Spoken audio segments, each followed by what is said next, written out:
বদ্ধ জানুশীরাসন, যা মাথা থেকে হাঁটু পর্যন্ত আবদ্ধ ভঙ্গি নামেও পরিচিত। এটি যোগব্যায়ামে জানু শীর্ষাসনের একটি উন্নত রূপ।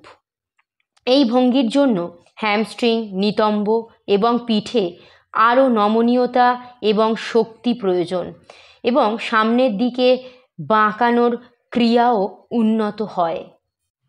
এই আসনটি পেটের অঙ্গগুলিকে উদ্দীপিত করে, স্বাস্থ্যকর হজম শক্তি বৃদ্ধি করে এবং সম্ভাব্যভাবে কোষ্ঠকাঠিন্য দূর করে।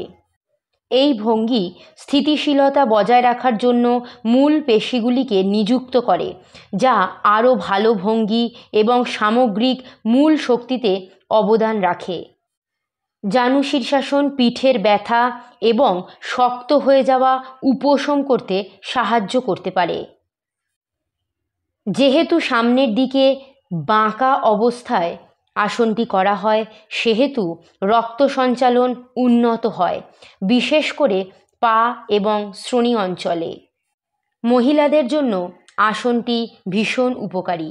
মাসিকের ব্যথা এবং অস্বস্তি কমাতে সাহায্য করতে পারে। মানসিক চাপ এবং উদ্বেগ হ্রাস করতে আসনটি অত্যন্ত উপকারী। উন্নত মনোযোগ এবং মানসিক স্পষ্টতা আসনটিকে অনেক বেশি গুরুত্ব রাখে। এই ভঙ্গি মানসিক মুক্তি এবং আত্মসচেতনতা বৃদ্ধি করতে পারে, যা সারা শরীরে শক্তি প্রবাহের ভারসাম্য বজায় রাখতে সাহায্য করে। বিশেষ গুরুত্বপূর্ণ বিবেচ্য আলোচনা: পিঠের আঘাতে আক্রান্ত ব্যক্তিদের সাবধানতা অবলম্বন করা উচিত এই আসনটি করার আগে। অবশ্যই যদি মারাত্মক ব্যথা যন্ত্রণা থেকে থাকে তাহলে আসনটি এড়িয়ে চলা উচিত।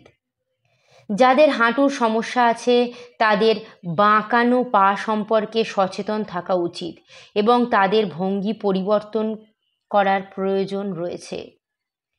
গর্ভবতী মহিলাদের জানু শীর্ষাসন অনুশীলনের আগে একজন পেশাদার পরামর্শদাতার বক্তব্য মেনেই চলা উচিত।